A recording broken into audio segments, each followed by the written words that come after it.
No. This is much different. No. This is much different. No. No, yeah. We're still on schedule. It's not working. No, we will enjoy.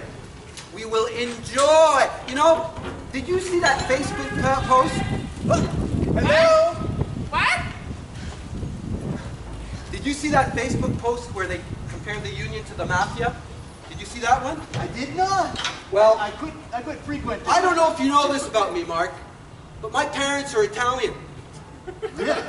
My parents are Italian. way. Thinking, My parents are Italian, and when I saw that the other day, I said to myself, I'm going to make a complaint to the Italian anti-defamation like League, Artspace because right I thought that was So yeah, extremely is racist. that works?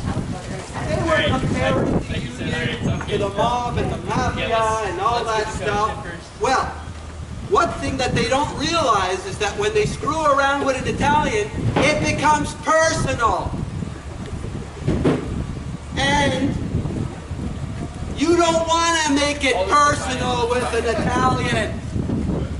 So, I will enjoy immensely the cross-examination of Roxanne and of Chris and Lolita and anybody else who decides to want to come to the Labor Board to justify the Mickey Mouse fictitious financial statements of sale.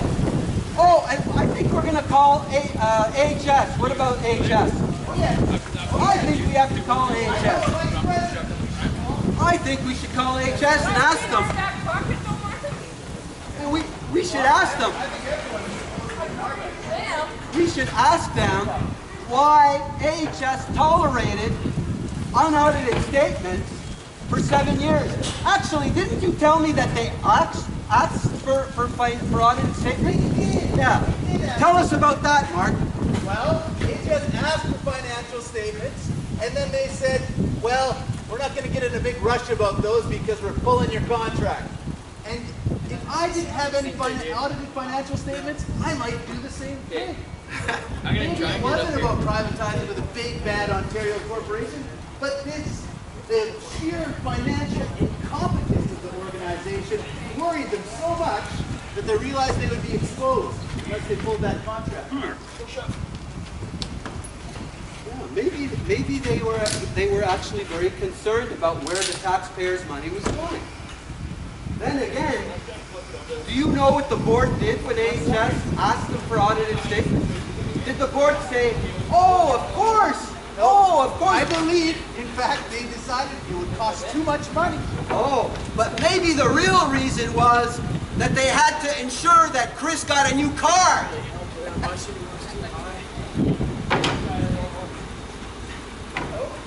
Yeah, lots of questions. There are lots of questions that are now going to be asked.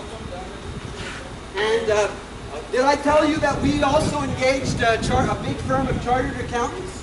Oh, that's fantastic. Yeah, I want the ladies on the picket line to know that we've also engaged a large, national, renowned chartered accountants firm that will be doing a forensic analysis of sales financial numbers. Does everybody know what a forensic analysis is? Why don't you tell us? A forensic analysis means that this national respected chartered accountancy firm will be submitted all of the financial numbers that have been changing from week to week by sales, and they will try to reconstruct the financial activities of sale over the last 7 years. Hey, I don't know much about forensic audits and big name accountants, but didn't they do something like that with Bernie Madoff? That's right. That's right. And where is Bernie Madoff now, Mark? Well, he's got new jewelry. Stainless steel bracelets. And he's staying at this wonderful place called the Crowbar Hotel. Oh, that's what happens when national accounting firms are brought in to do forensic analyses, and and 2 months before, the documents are shredded. All right, sounds good. Thanks a lot. Wow, I can't wait.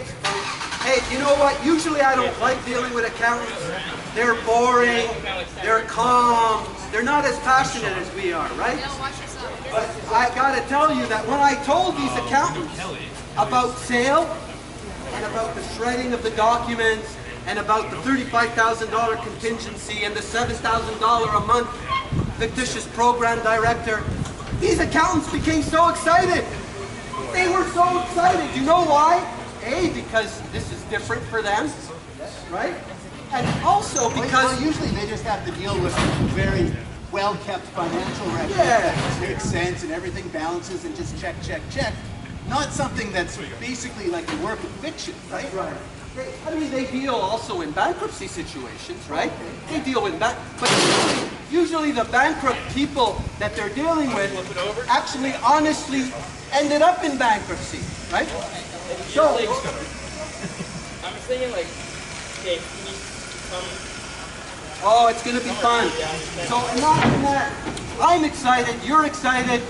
Imagine, even the accountants are excited. Even the accountants are excited.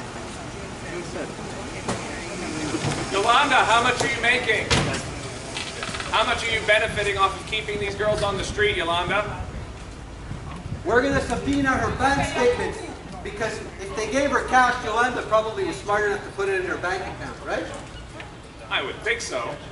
I hope you declared the cash money they're giving you, Yolanda, because I have good contacts at the Revenue Service. Hey, maybe that's the next thing we should do. Mark, if it turns out that all of these Mickey Mouse numbers that they've been hitting us, maybe they haven't only been misspending taxpayer money.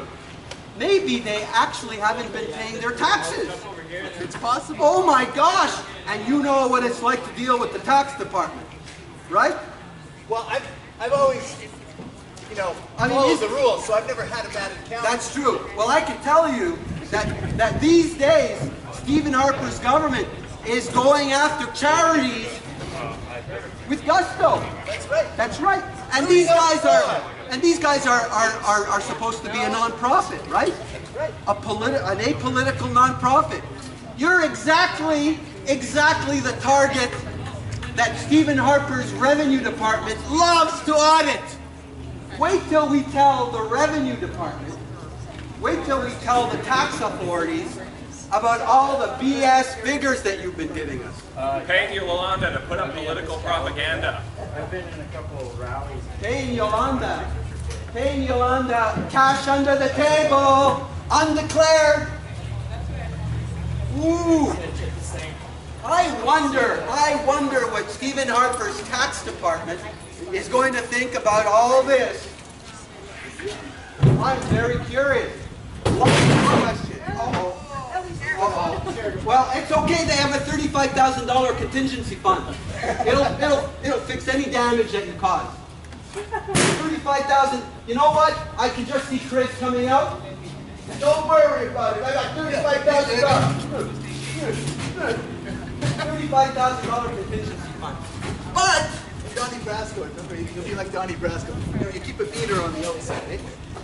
yeah. $35,000 cash.